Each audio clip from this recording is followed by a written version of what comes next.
Law of attraction क्या आधा अधूरा कॉन्सेप्ट है? अगर आप लेजी हो तो क्या एक दिन आपको भीख मांगनी पड़ सकती है? अगर आपको किस चीज का भय है तो क्या आपको वो एक दिन गुलामी की जंजीरों में जकड़ सकता है? सब्र कीजिए, इन सारी बातों पे इस वीडियो में हम बात करेंगे। ये वीडियो को आप एक बुक रिव्यू कह सकते हैं। एज अ मैन थिंकेथ बहुत ही मशहूर किताब है जो जेम्स एलन नाम के लेखक ने लिखी हुई थी। ये पूरा वीडियो एंड तक देखिए क्योंकि हम इस वीडियो में वो 6 कॉन्सेप्ट्स डिस्कस करने वाले हैं based on this book which can change your life, जो आपकी जिंदगी बदल सकती है। पहला कॉन्सेप्ट, आपकी विशेष और आपके थॉट्स में हार्मनी होनी चाहिए, वो मिलते जुलते होने चाहिए। इसका क्या मतलब हुआ? लॉ ऑफ अट्रैक्शन हमें यह सिखाता है कि अगर हम कोई भी चीज को पाना चाहते हैं तो अगर हम बार बार उस चीज को विजुलाइज करते हैं तो ऑटोमेटिकली हम उस चीज की तरफ खींचे जा सकते हैं। लेकिन ये पूरा सच नहीं है। आपके थॉट्स जो है वो भी उस डायरेक्शन में अलाइंड होने चाहिए। आपको वो चीजें कॉन्स्टेंटली सोचनी है जो आपकी वो इच्छाओं को पूरा कर पाए। इस बुक में ये कहा गया है कि mind is a master weaver of inner garment of character and outer garment of circumstances. इसका क्या मतलब हुआ? इसका मतलब ये हुआ कि आपका जो माइंड है वो एक मास्टर वीवर है आपके कैरेक्टर का और आपके बाहर के सर्कमस्टेंसेस का। आपको कभी कभी ऐसा लगता है कि कुछ स्पॉन्टेनियसली जो आपके साथ होता है, जैसे कि आप गिर गए, किसी ने आपके साथ एक फ्रॉड कर दिया, तो आपको लगता है कि मैंने इस बारे में तो कुछ सोचा नहीं था, मैं थोड़ी ना अपना ही बुरा सोचूंगा, तो ये सारी चीजें मेरे साथ क्यों हो रही है। बुक में बहुत ही क्लियरली ये बोला गया है कि आपके आसपास में जो भी परिस्थितियां हैं वो परिस्थितियां कहीं ना कहीं आपके विचारों से कुछ ना कुछ लेवल पे कनेक्टेड होती है। आप जब भी बहुत ही लो है तब भी आप अपने मास्टर हो सकते हैं, और आप जब भी बहुत ही सक्सेसफुल है तब भी आप अपने मास्टर हो सकते हैं। इसका मतलब ये हुआ कि अगर आप अपने थॉट लेवल पे कुछ चेंजेस ला सकते हैं तो आप अपने आप को सक्सेस की तरफ ग्रेविटेट कर सकते हैं, ले जा सकते हैं। बुक में बहुत ही बेहतरीन एक बात की गई है। बुक ये कहती है कि circumstances don't make a man, they reveal a man to himself. आसान भाषा में जो परिस्थितियां और संजोग है वो एक इंसान को नहीं बनाती है बल्कि इंसान को अपने दर्शन करवाती है। इसका मतलब ये हुआ कि हम जैसे अंदर है, आसपास की सृष्टि उसी के अनुसार अपने आप को मोल्ड कर लेती है। सारांश में अगर देखा जाए तो अगर आप कुछ भी चीज को पाना चाहते हैं तो केवल वो चीज रटने से, वो चीज को बार बार याद करने से आप वो चीज की तरफ नहीं जाएंगे। आपको अपने थॉट के लेवल पे कुछ कुछ चेंजेस करने पड़ेंगे।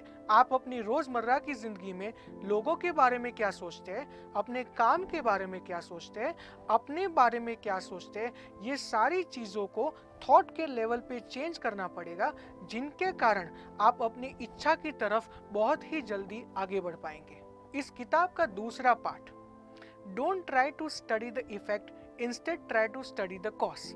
इसका मतलब क्या हुआ कि अगर आपके पास कुछ घटना घट रही है तो उस घटना को स्टडी करने से कोई फायदा नहीं है, लेकिन वो घटना घटने का कारण क्या था वो स्टडी करने से आपको फायदा हो सकता है। किताब में 2 लोगों के उदाहरण दिए गए हैं, 2 कहानियां हैं। पहली कहानी है एक दरिद्र इंसान की, एक गरीब इंसान की जो एक फैक्ट्री में काम कर रहा है। उस गरीब इंसान को कहीं से लॉ ऑफ अट्रैक्शन के बारे में पता चल गया, पॉजिटिव थिंकिंग के बारे में पता चल गया। उसने बहुत अच्छी अच्छी चीजें विजुलाइज करना शुरू कर दी।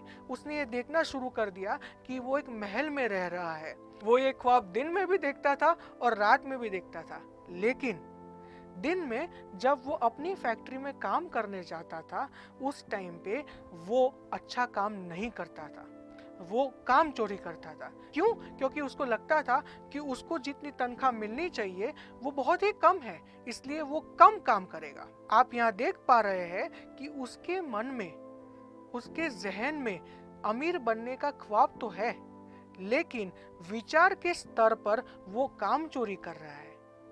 अमीर बनने के लिए काम चोरी आपको कहीं भी आगे नहीं ले जा सकती।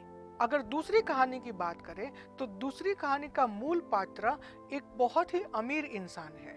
उस अमीर इंसान के पास बहुत सारी दौलत है, सब कुछ है। मुझे और आपको जो ख्वाब होते हैं वो सारी चीज़ें वो अमीर इंसान के पास है, लेकिन उस अमीर इंसान का पूरा शरीर बहुत सारे रोगों से ग्रस्त है। वो पूरी दुनिया को बताता रहता है कि वो अच्छे से अच्छे डॉक्टर को दिखाना चाहता है और अपनी सेहत के पीछे जितना भी पैसा खर्च हो उसके लिए वो रेडी है, पर उसको अच्छी सेहत चाहिए। एक तरफ वो अच्छी सेहत के लिए पैसा खर्च करने के लिए तो रेडी है, लेकिन दूसरी तरफ अच्छी सेहत के लिए जो व्यायाम करना चाहिए, खाने पे सेल्फ कंट्रोल होना चाहिए, वो सारी चीजें करने के लिए वो रेडी नहीं है।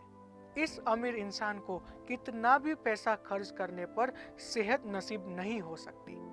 तो ये दोनों कहानी का ये मॉरल है कि अगर आपके साथ कुछ हो रहा है तो जो हो रहा है उसको स्टडी मत कीजिए, वो क्यों हो रहा है उसको स्टडी करने का ट्राई कीजिए। किताब में ये लिखा हुआ है कि अगर आप बहुत सारी चीज़ों से डरते हैं तो आपकी ये आदत बन जाएगी कि आप बहुत सारे अच्छे निर्णय नहीं ले पाएंगे, और बहुत सारे अच्छे और समय पर निर्णय नहीं लेने के कारण आप अल्टीमेटली फेल हो जाएंगे।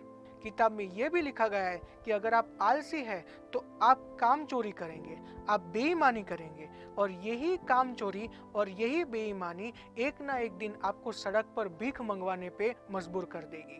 एक बहुत ही सुंदर पंक्ति किताब में ये कहती है कि thoughts of fear can kill a man as speedily as a bullet. मतलब डर के विचार मुझे और आपको इतनी ही जल्दी मार सकते हैं जितनी जल्दी एक गोली मार सकती है। तीसरा पार्ट ये है कि आपकी जिंदगी में एक बहुत ही क्लियर पर्पस होना चाहिए। आप जो भी जिंदगी जी रहे हैं वो क्यों जी रहे हैं, इस पर्पस को ध्यान से देखने का प्रयत्न कीजिए। आंख बंद करके ध्यान करके इस पर्पस को पेन और पेपर पे लिखिए। आज जो आप लिखेंगे वो कल बदल सकता है, वो एक साल बाद भी बदल सकता है, लेकिन आपका कुछ मोटा मोटी एक पर्पस क्लियर होना चाहिए। क्योंकि जब भी आपके लाइफ का पर्पस क्लियर नहीं होता तब आपकी जिंदगी में डाउट्स, वरीज, इनसिक्योरिटीज, फियर्स, ये सारी नेगेटिव चीजें बहुत ही जल्दी आ जाती है।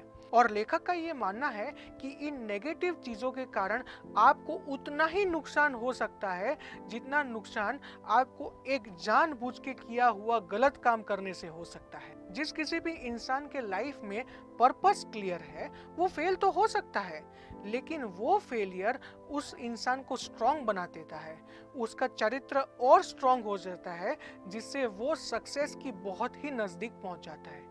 अगर आपको लगे कि आपको अपने लाइफ का बहुत ही क्लियर पर्पस नहीं दिख रहा है तो आपको अपनी प्रेजेंट ड्यूटी, आप जो अभी काम कर रहे हैं उसी को अपना पर्पस मान के उसको बेस्ट करना चाहिए, और उसी दौरान आपको मनन चिंतन करना चाहिए कि आपकी लाइफ का पर्पस क्या है और उसकी तरफ आप कैसे बढ़ सकते हैं। Part number 4, maintenance of success.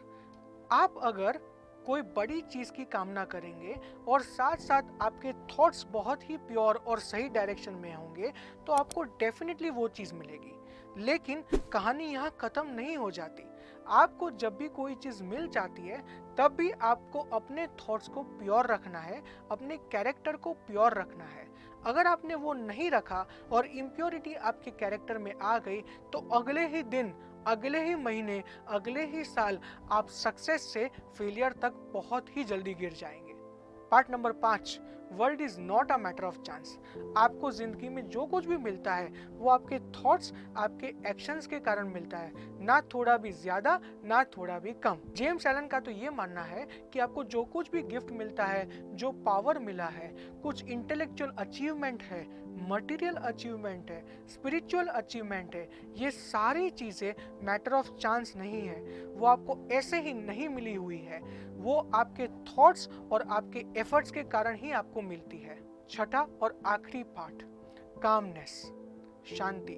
ये जाना गया है कि जो इंसान काम होता है, पीसफुल होता है, उसको लोग ज्यादा चाहते हैं, उसके साथ लोग अच्छा बर्ताव करते हैं, उसी के साथ लोग धंधा करना चाहते हैं, उसी को लोग जॉब देना चाहते हैं।